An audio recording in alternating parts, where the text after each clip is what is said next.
Welcome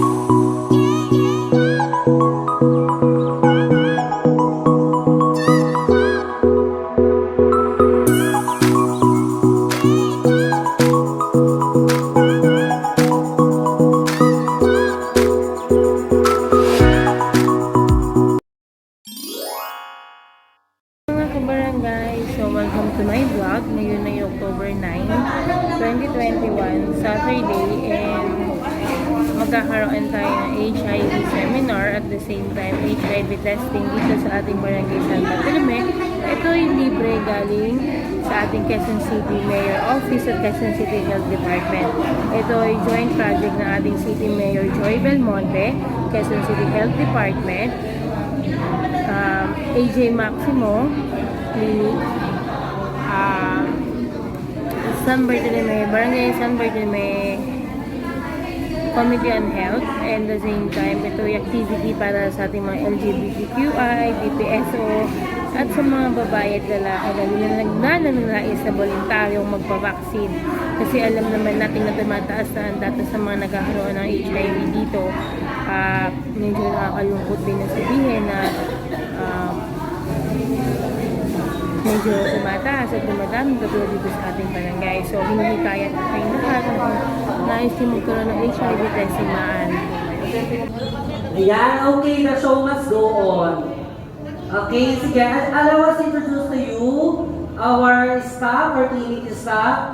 The first one is our team leader from AJ Maximo Social Hygiene Clinic, Miss Jocelyn Rino.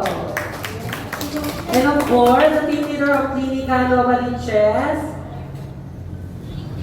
Mr. Emerson Arelia. Our love aide, our lovable love aide, Rowena de Casion. And peer educator, HIV counselor, and CBS motivator, Mr. John Vincent Bertudaso. Our case managers, case manager din po yung dalawang team leader natin, pero meron po tayong case manager na nanggaling po sa Shell Foundation. So, si Malo, alam nyo itong introduce yung Malo. Yan, si Malo, Marshmallow kasi malambot. And of course, me, myself, and I, my name is Ubina Karaan from AJ Maximo Social Hygiene Clinic. At ipapakilala ko po sa inyo ang ating guest speaker today, Miss Rain Olay.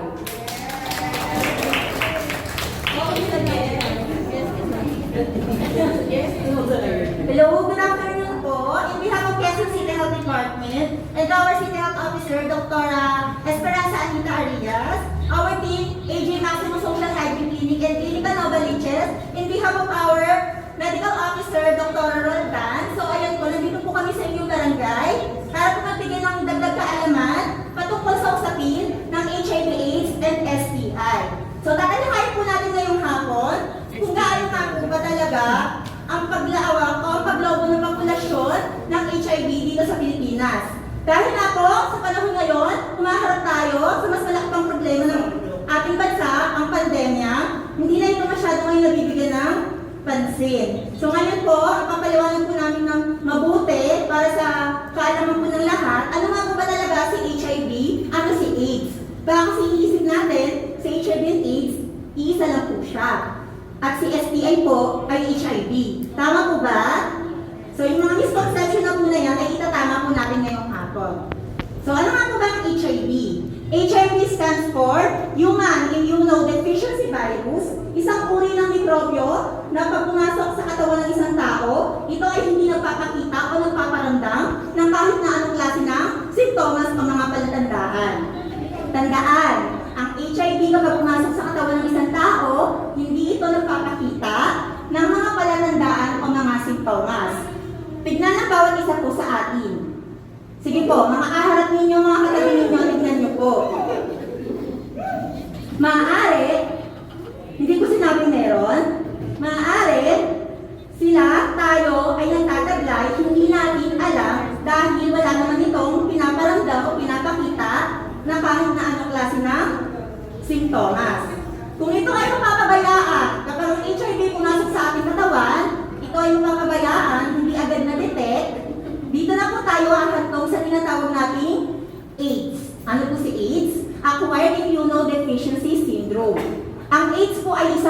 kondisyon. Tandaan, ang AIDS ay isang kondisyon. Kondisyon ang tuluyang pagkasira ng ating katawan dahil sa mikrobyo ng HIV.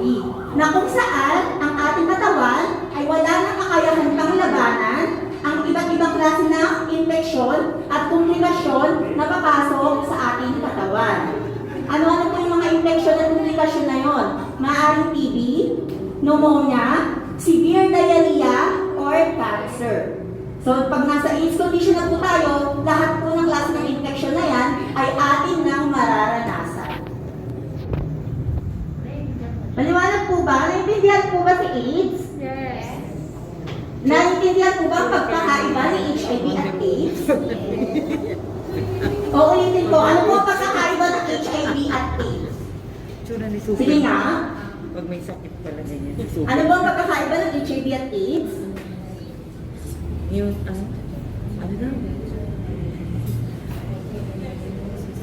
Yes, ma'am? Virus pagka HIV. Eh si AIDS. Ano si AIDS?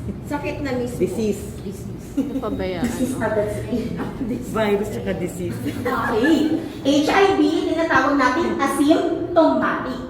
Walang simptomas. Si AIDS po ay tinatawag natin symptomatic o nagpapakita na ng mga palatandaan. Okay, naintindihan na po ba? Yes. Okay, ano-ano naman po ang pamamaraan kung paano na ipapasa si HIV? Meron po tayong tanging tatlo. Tatlo lang po yun ha. Wala na pong susobra doon. Una ay unprotected sexual intercourse. Pag sinabi natin unprotected, hindi paggamit ng proteksyon sa pakikipagtalik. Sa pakikipagtalik po ay tatlong pamamaraan. Pamilyar po ba sa tatlong pamamaraan ng pakikipagtalik? Ayan o, anal, vagina, oral. Okay, so number 1 daw po si Anal. anal sex. Bakit number 1 si anal sex? Palagay po natin. Number 1 siya sa sex na maaaring makakawa ng HIV. Bakit daw po? Any idea po? Oo nga daw. Oo nga po. Ako po. Bakit mataas? Bakit mataas ang tsansa na makawa ng HIV through anal sex na walang proteksyon? Kasi usually ginagamit ng mga homosexual. Nakakasakit ba naman na open? Nakaka-open naman sa mga. Sige po, ano po? Bakit po? Kasi pag babae, hindi naman gagawin yan eh. Awal may mga babae kung gumagawa. May kilala po yung babae gumagawa yan, di ba sir? Ang babae, hindi naman gagawin ng lalaki sa babae dahil may pinasukan eh. Meron din. Okay, kaya number 1 po ang anal sex kasi po, ano po meron sa anus? Okay, bukod po sa madumi, ang anal po ng mga tao, mga babae o lalaki, ay ang pinakasensitibong parte ng ating katawan na kung saan kapag ito ay nagasgasan o nagalusan, nagkakaroon ng laceration, yun po ang mas mataas na puntos na papasok ang virus o tinatawag natin point of entry. Kesa sa vagina. Yes. Dahil sensitibo at manipis ang balat at ugat sa ating mga anus, mas mabilis itong magsugat at magbigay ng pagdurugo na siyang points of entry para pasukan ng virus. So number 2 daw po si vaginal sex. Eh ano po yung vaginal sex? Okay, so ito na po yung pakikipagtalik ng babae at ng lalaki. Na kung saan, ang point of entry daw dito ay ang vagina ng mga kababaihan.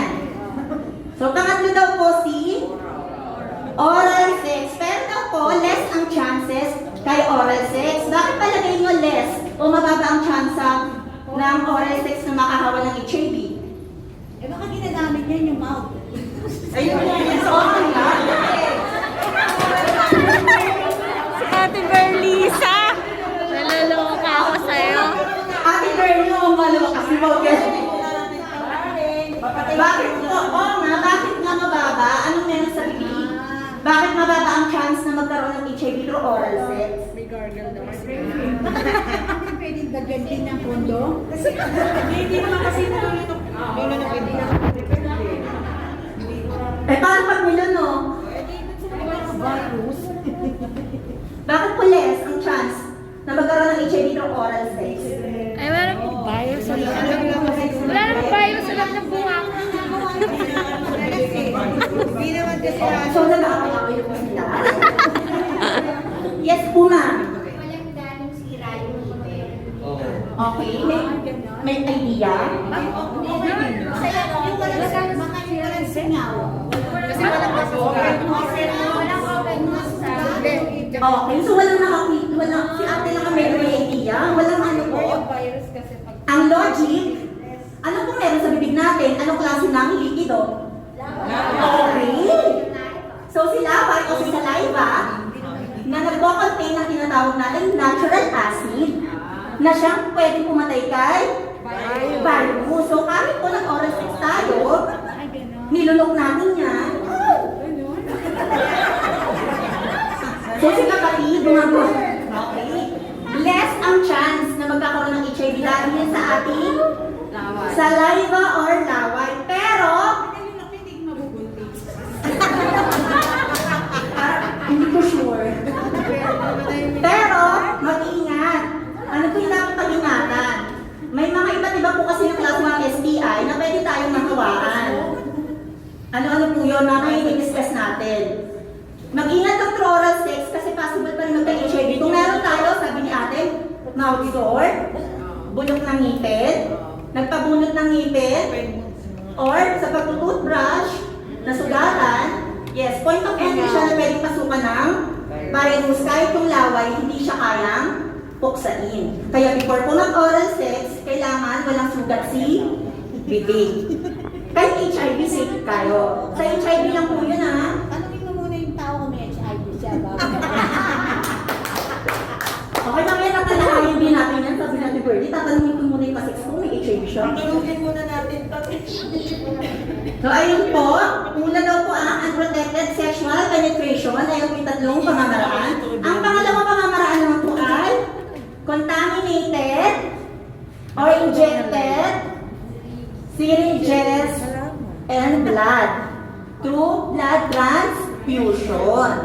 Yes, and then din po yung tatlong pamamaraan. Ayun, naghihiraman ng gamit na hiringgilya, tapos blood transfusion. Ayan. Yan po yung tinatawag natin contaminated blood product. Okay, nagigets na po ba natin?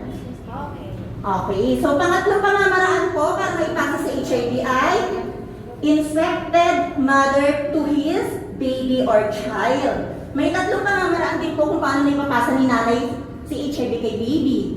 Number 1 daw po ay through pregnancy, sa panahon ng pagbubuntis. Kaya po ang ating mga nanay na magbubuntis, dumadaan po sa proseso ng HIV testing para Sigurado ko yes, mai-insecure si baby na hindi niya may pasa ito kung sakasakaling si mother ay nag-positibo.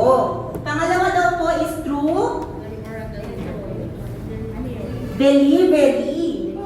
Yes, kaya po ina-advise sa mga nanay natin na manganganak ang CS or cesarean para hindi ma-expose si baby pag sa puwerta na ilabas ni mother. At pangatlo daw po ang breastfeeding o pagpapasuso. Pansamantala lang po yan, pinapahinto ang pagpapasuso sa nanay na positibo. Kasi po, ang gatas din po ni nanay ay nagpapantamin po yan ng virus ng HIV. So ano daw po yung tatlong paraan para may-transmit si HIV? Number 1? Pregnancy. Paraan po, tatlong paraan pang may-transmit ang HIV. Number 1? Ano pong tawag doon? Sa taas. Mode of unprotected. Unprotected sexual intercourse. Pangalawang paraan? Sharing of HIV. Okay. Contaminated blood product. Pangatlong pamamaraan? Infected mother to child. So, ayan po yung tatlong pamamaraan kung paano na ipapasa si HIV.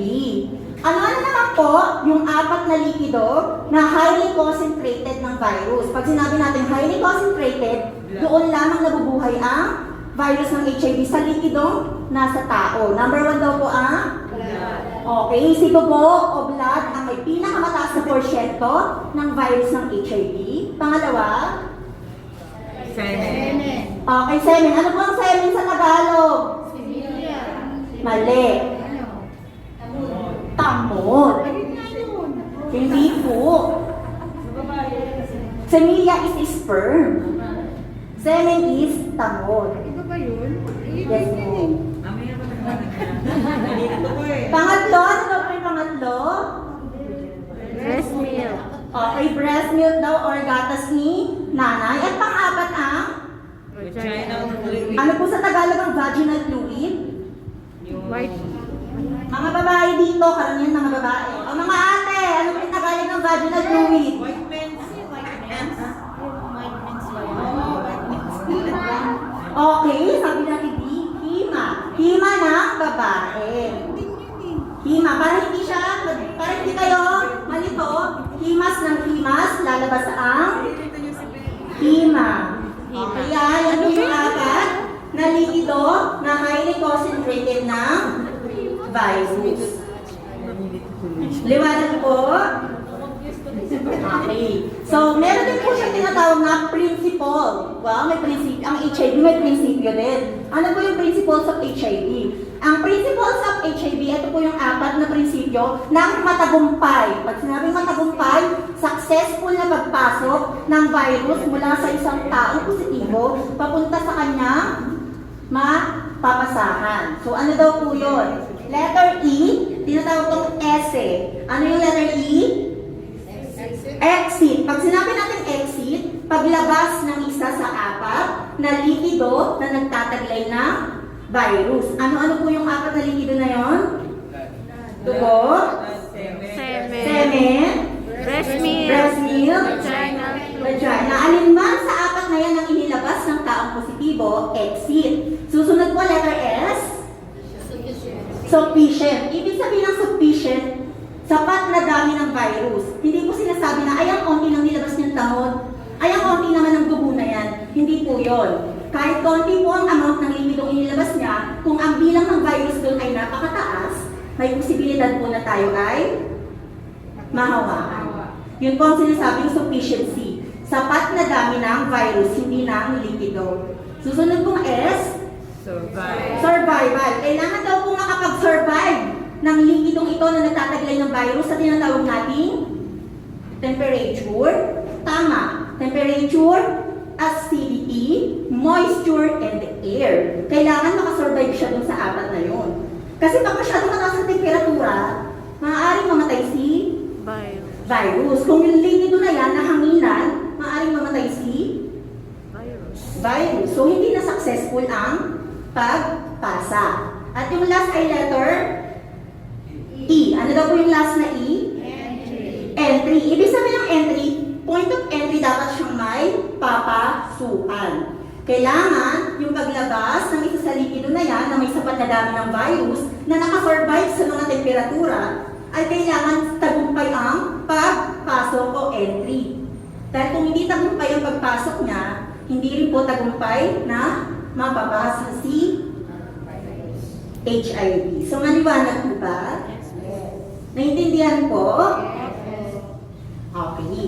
So, ano nga po ulit yung essay na tinatawag?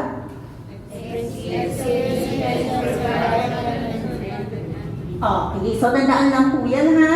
Maaari po ba tayong mahawa ng HIV sa kagat ng lamok? Transmission. Kagat ng lamok. Nakakahawa ba ng HIV ang kagat ng lamok? Pwede ito, kinagat din yung HIV, tapos lalapit sa limang Oo, ba naman, no? Okay, so yes or no? Ang kagat ng lamok ay nakakahawa ng HIV? Ano po nagsabi ng no? Ay, Lagay mo yun. okay, no? Bakit no? Human transmitted ang tapos. Okay, ang galing ni ate. Sabi ni ate, HIV kasi is human to human. Yes. Pag napunta siya sa ibang klase ng nilalang, ang virus ay automatikong mamamatay po. Laway, makakahawa? Kung nakapaghalikan kayo sa taong may HIV, halikan nyo. Kahit na torrid kiss na maghapon, magdamag.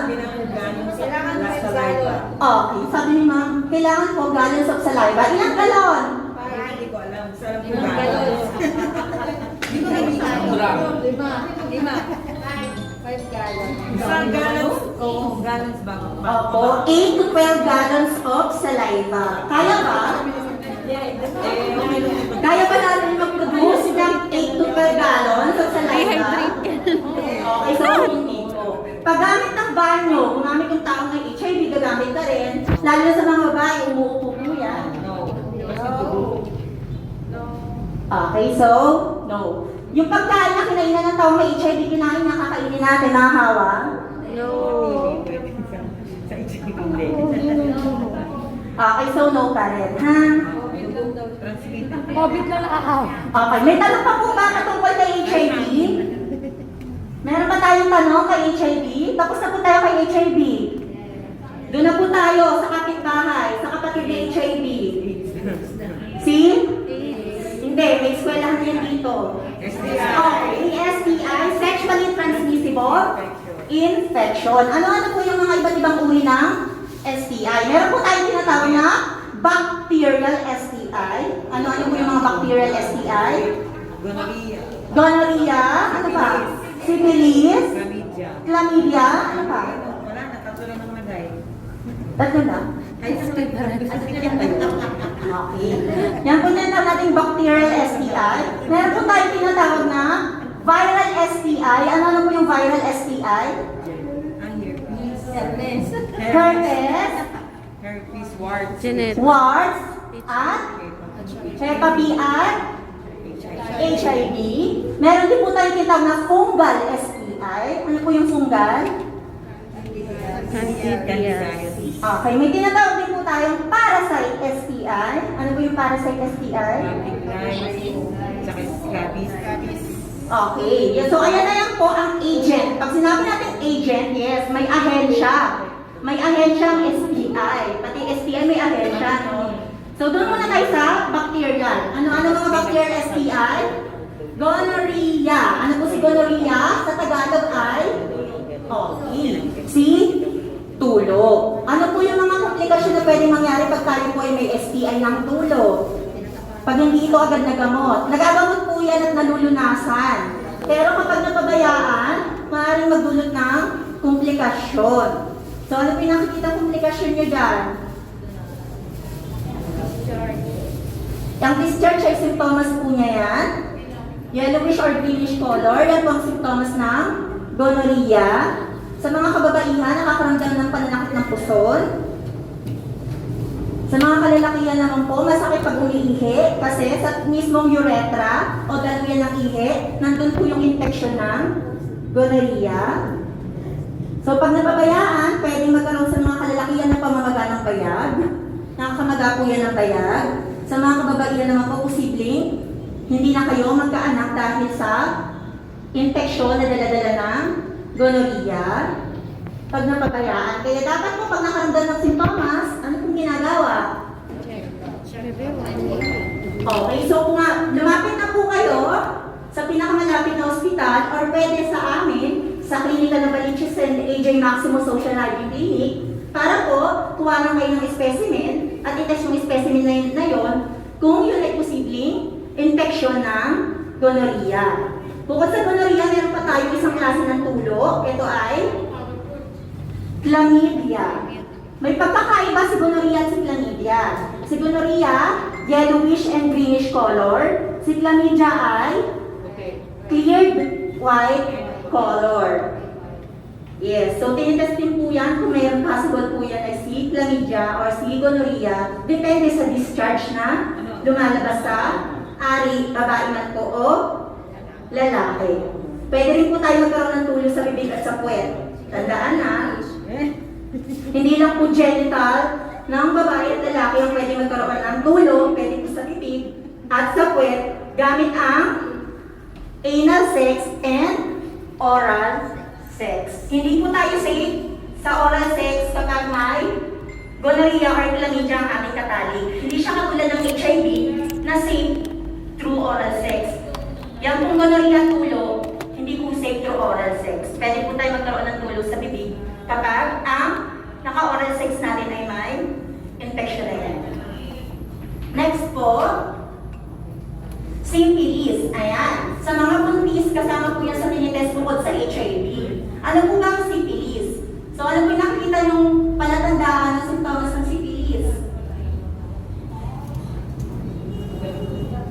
Okay, parang yung kulay niya is copper.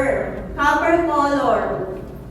Yan na, ispat-ispat sa palad.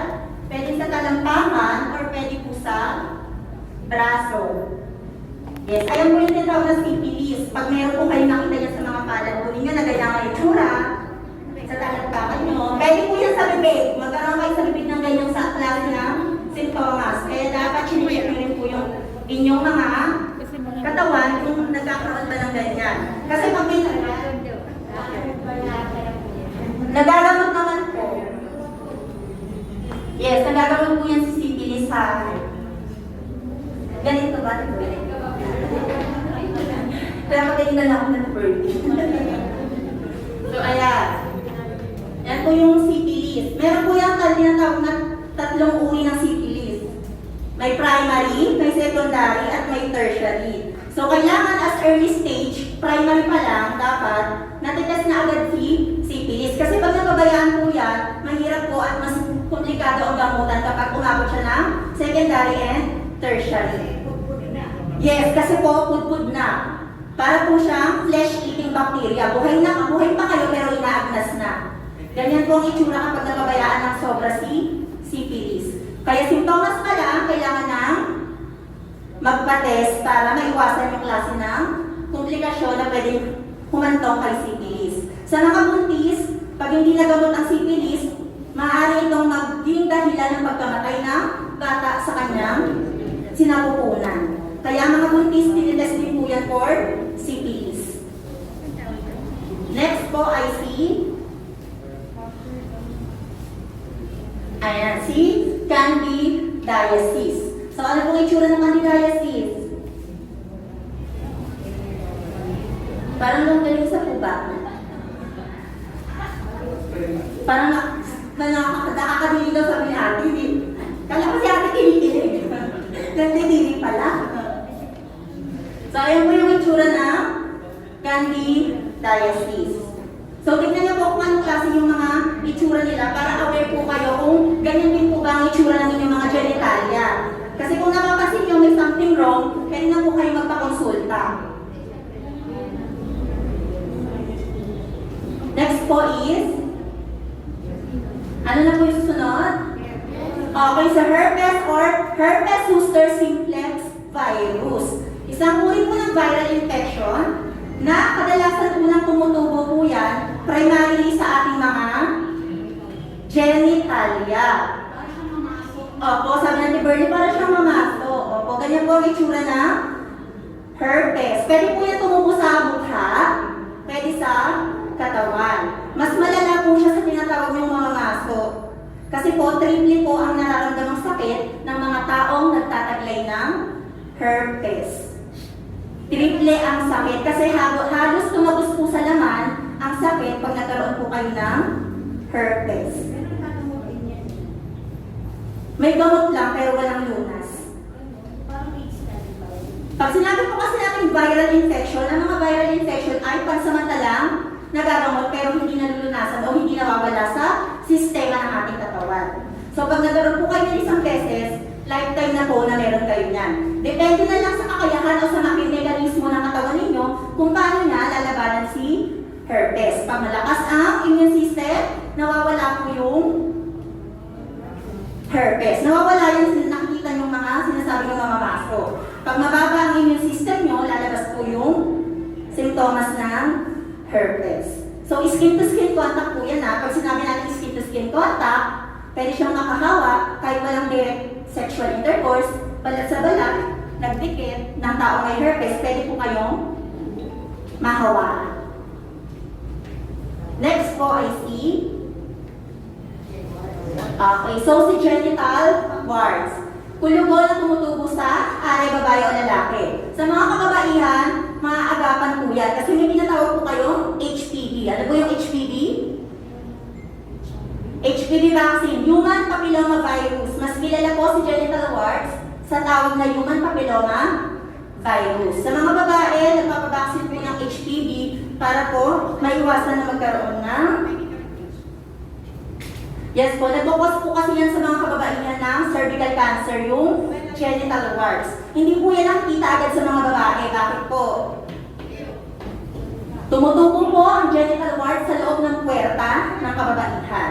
Hindi katulad sa amin ng lalaki, tumutubo sa labas. Kaya aware ang lalaki na meron siyang genital warts. Si babae hindi aware kasi sa loob ng puwerta. Malalaman lang ng babae yan kapag lumabas na. Kapag meron siya sa labas ng kanyang puwerta, doon lang po malalaman, ay, pag genital warts to.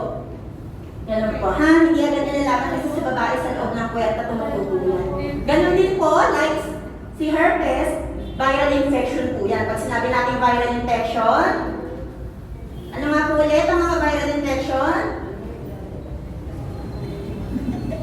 Nagagamot, pero hindi nalulanasan.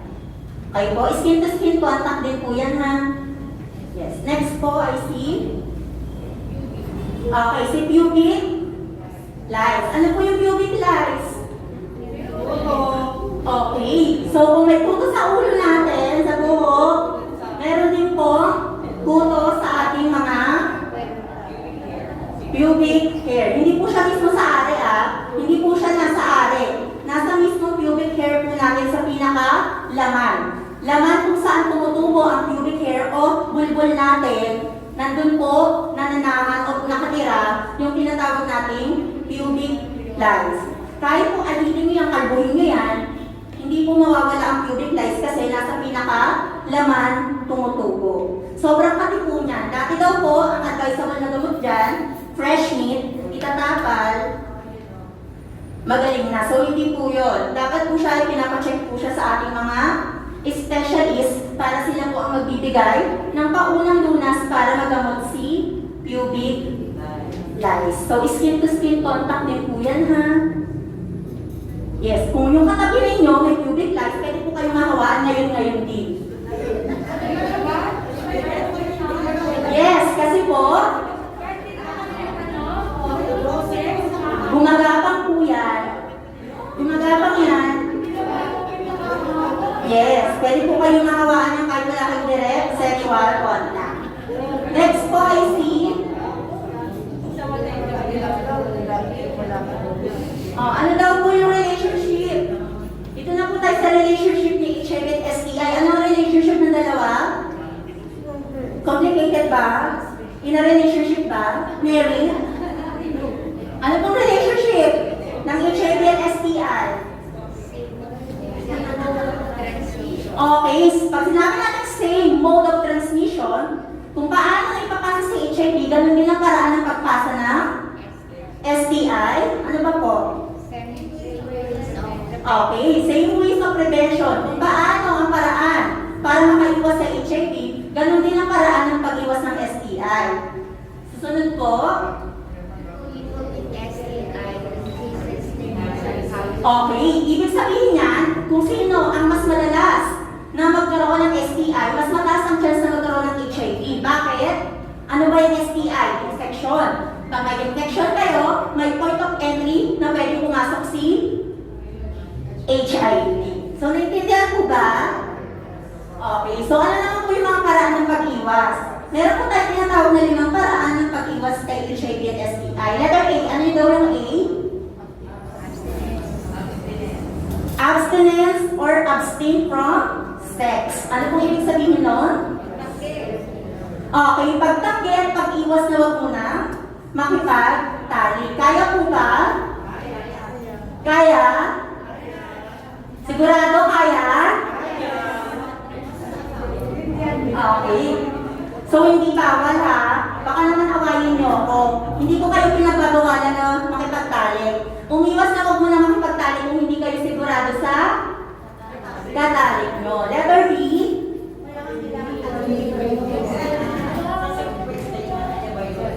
Okay, so letter B. Ano daw po yung letter B? Okay. B, mutually faithful. Both. Tandaan, both. Hindi lang isa. Both partner. Kayong dalawa ng partner mo, kayo lang sa isa't isa ang magtatalik. Walang iba. Kasi kung may iba ka, bukod sa partner mo, pwede ka magkaroon ng ipasa kay partner. Ganon din sa partner. Kung may katali siyang iba bukod sa'yo, may papasa niya. Eh kung parehas kayo may iba, parehas kayo magkakahawaan. Exchange gift. Okay, so ano yung letter C? Sabi daw po natin Bernie, letter C. Okay, correct and consistent. Pag sinabing correct, yung tama. Tamang paggamit, hindi lang basta sinuot. At sinuot, hindi pala tama. Nawala yung puntong lumipad ata. Diba? Dapat kasi tama yung paggamit. Pag sinabing consistent, araw-araw o palagi siyang ginagamit kapag na tatali. Kung ngayon gumamit ng condom, bukas yung date, hindi na siya consistent. Letter D.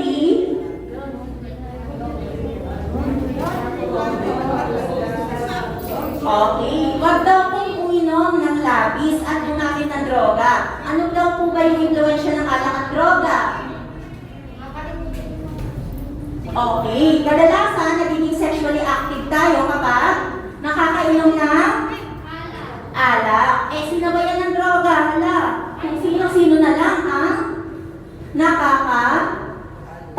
Meron tayo dito. 10 minutes.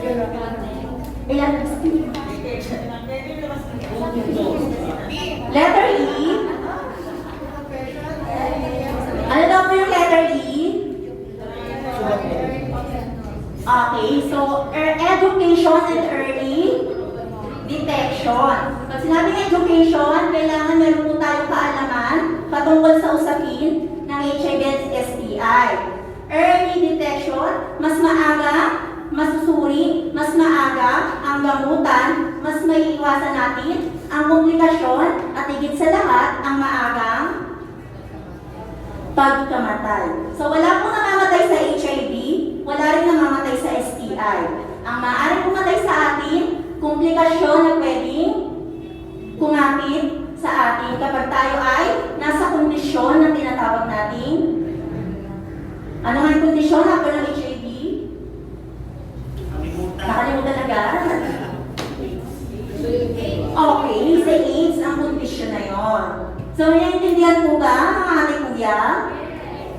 Sigurado po? Magpapaquiz ba kayo? May exam po ba? Wala? Hindi kayo nag-prepare? Exam 1 to 10? Okay, so magtatanong po kami. Magbibigay daw ng isang box ba yan? Okay, magbibigay daw po si Ma'am Wayne ng isang box ng condom. Chocolate flavor yan? Okay, sige. Ibigay nga po ulit. Ibigay nga po ulit ang tinatawag nating ESE. Ano po yung apat na yun? Yung ESE? Principles of HIV.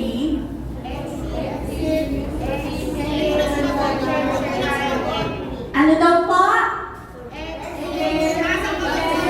O, taas daw yung kamay. Taas daw yung kamay na sasagot sa box ng condom. Okay, si ma'am. Ano daw po yun lang? Excess, sufficient, survive, and Okay. So, entry, sufficiency, survival, and chocolate flavor. nasa tayo. Meron pa? Isa pa ba? Okay, wala na daw. Oh, lubricant daw po, pampadulas sa mga dries. Okay. So, ito isang box ng lubricant. Ang tanong, ano po yung tatlong paraan? Ano yung tatlong paraan ng pagpasa ng HIV? Tatlong paraan kung paano na ipapasa si HIV.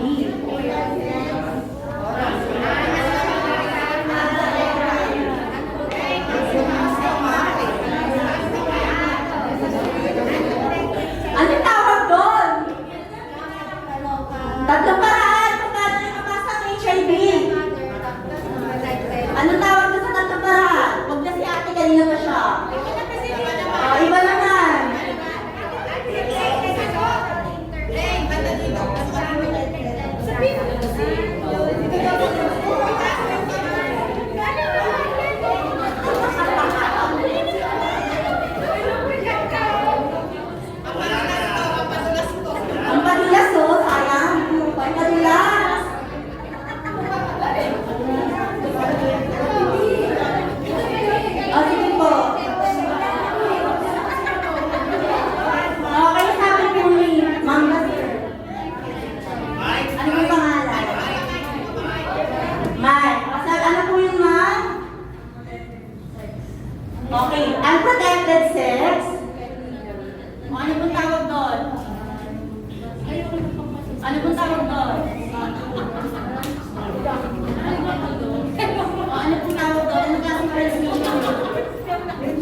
contaminated blood product? Sa nila?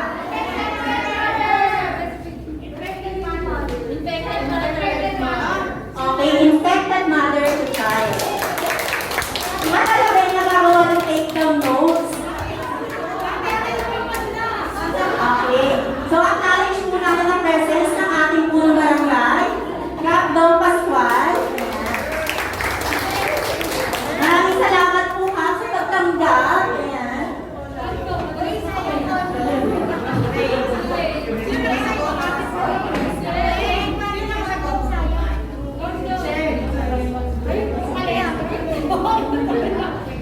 Oh. Okay, guys. So, sige, before we proceed ulit or continue to our topic, natawagan ko po si Kapitan Dong Pascual para po magbigay ng maikling mensahe para sa atin.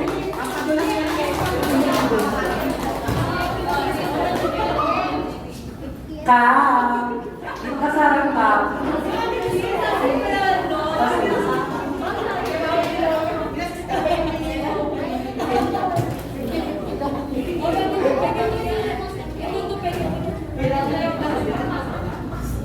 Yes, good afternoon. Okay, thank you for your time and cooperation.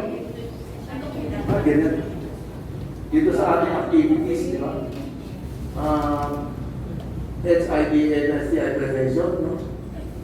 So, ito po ay project ng ating LGU through barangay, no? Through Pavilion Health, Chair, Nagawad sa Pascual, na to all LGBTQ. May I pa ba yun? Habang yung tatagal natin LGBT lang, ba't ako nila dadagdagan? LGBTQ, may I pa ngayon, di ba? Siyempre, parang kilala kayo nakapuna na yun eh. No? So yun, hindi po, kaya uwis na kayo ay may mga nadagdagan na inyong kaalaman, or knowledge regarding dito sa HIV, di ba? Ano yung STI? Ibig sabihin yan? Sexual transmitted. So yun. Okay. So, we'd like to thank, sa health department ba kayo ng Quezon City? O City Health Department under kay Dr. Arias? Arias? Okay, thank you so much sa inyong time and effort sa pagbaba sa aming barangay at ito ay karagdagang kaalaman sa aming nasasakupan regarding to sa SIV and STI prevention. So thank you so much. Good afternoon. Maraming salamat. Okay, thank you po, Ka. Let's proceed and continue our topic. So before we start to our condom demo, I just want to take a review kung ano ba yung diniscuss ni Ms. Rain sa atin. Okay lang ba? Okay, the first one is HIV and AIDS. So yung difference between HIV and AIDS, what is HIV? Is human immunodeficiency virus and AIDS is acquired immunodeficiency syndrome. So magkaiba sila. Para mas mabilis, ang HIV at AIDS, ang pinaka-difference na is ang HIV is yung mismo virus, tapos yung AIDS is yung kondisyon ng katawan natin na kung saan sirang-sira lang yung immune system. Tapos, natakal din ni Rain is yung 3 modes of transmission. Pinag-chika na kayo kung ano ba yun. Yung modes of transmission is unprotected penetrative sexual intercourse. The second one is from infected mother to child and blood-to-blood product. Tapos, tinakal na rin yung 4 body fluids, yung blood, semen, vaginal fluid, tsaka yung breast milk. And last, ito na yung HIV prevention. So, as you can see, dapat i-emphasize natin yung letter C dahil adult na tayo. Di ba? Yung letter C is yung correct and consistent use of condom. So, ngayon, i-tackle natin or i-demo natin yung paggamit ng condom. Okay lang po ba sa inyo? Okay, sige. So, ito po yung condom. May dildo ba tayo? Wala po tayong dildo ngayon. So, sino po yung pwede mag-ano?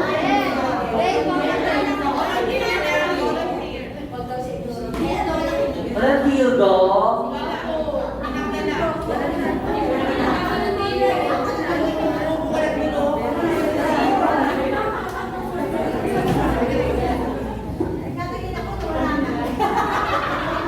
Hello. Masyado kami. O dahil walang dildo, sino yung pwede mag-volunteer para dito sa harap ko? Para ano na, uupo lang siya dito. Tapos ako na bahala.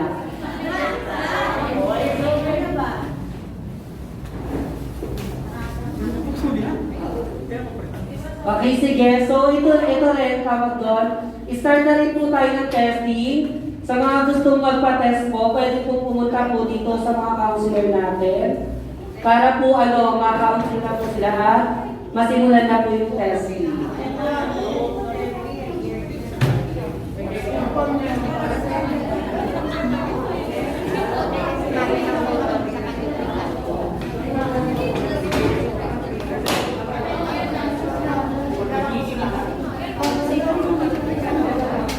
Okay na po, huwag po kayong mahiya. Ayan, okay na punta na. Pwede po yan, marami po silang counselor. I just want to promote our clinic located at Nova Proper. Doña is Aura, beside covered court po. Ang AJ Maximo Social ID Clinic ay open ng 8 to 5 p.m. po. Kasama lang po ang klinika Nova Riches. Tawag po namin siyang Sabang Clinic, pero nag-operate po sila ngayon ng 8 to 5 p.m. dahil sa pandemic. Sige. Yung result po natin ay makukuha ng 15 to 20 minutes. Okay, sige. Kung walang gusto mag-volunteer para sa condom demo, i-discuss ko na lang siya mag-isa. Pero, kung meron tayong imaginary dildo, huwag mo lang dito, papahawak ko lang. Sige po, magpa-test na po kayo, huwag po kayong mahiya, may mga counselors na tayo dyan. Malam na siya. Okay, sige. Ganito na lang, i-discuss ko na lang po kung paano yung tama at palagi ang paggamit ng condom. Nakalagay po kasi dyan, di ba, correct and consistent. Yung correct po, napakamalaking po yan, mahalaga po yan. Kasi kung gumagamit nga kayo ng condom at hindi kayo marunong gumamit ng condom, useless lang din po. Diba? So, ito yung basic na paggamit ng condom. Una, bakit kung may flavor ang condom? Bakit yung ibang condom ay may flavor? Parang mabango. Diba? May lasa din pala sa chocolate ay chocolate flavor siya. So, kaya may flavor condom ay para sa oral sex. Para maamoy at para malasahan. Hindi siya design siya para sa protection, pero kaya nilagyan ng flavor ang condom para sa sensation sa oral sex. So, yun. Let's start. So, unang-una natin titignan kapag nagkakondom tayo, dapat parehas yung gustong mag-condom ng partner nyo. Kasi kung hindi nyo alam or hindi nyo napag-desisyon ng gumamit ng condom, may posibilidad na halimbawa, si Sir ayaw gumamit ng condom kasi hindi nga masarap. Tatanggalin niya yan during rally or habang nagsisex kayo, tatanggalin niya yan. So, dapat alam nyo sa isa't isa, convince mo siya na gusto gumamit ng condom at alam nyo kung ano yung kahalagahan ng condom. The next one is itong pack ng condom. Titignan nyo yung expiration date. So, bakit kailangan tignan ng expiration date? May posibilidad na kapag expired na siya is lumilitis na siya at kapag ginamit pwede magbukas. So, yun, kailangan yan. Paano naman po buksan ang condom? Paano po yung tamang pagbukas ng condom? Kakagatin ba? Gugupitin? Nakita niyo yung parang ngipin-ngipin dito. So, dyan po siya punitin. Hindi natin siya pwedeng gupitin kasi pwedeng madamay yung kondo. Tapos hindi rin natin siya pwedeng kagatin, baka madamay din yung kondo pag-kagat natin. So ito, ipipilis muna natin siya pababa para hindi siya maapektuhan bago natin siya kulitin. So yan, hindi ba nakaano siya, nakapigil siya.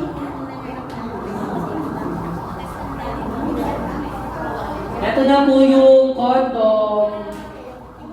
Ayan.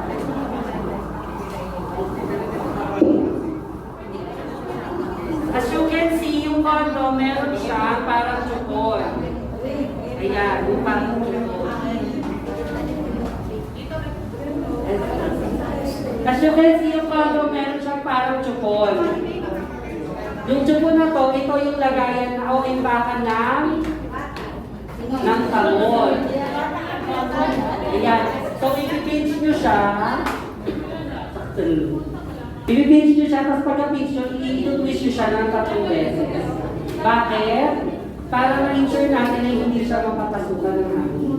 Kasi, once na mahangin yan, pag-pump nyo, pag pumutok dyan yung tamol, may posibilidad na pag-putok, mabutas. So, dapat wala siyang hangin. So, ayan na na-pinch na.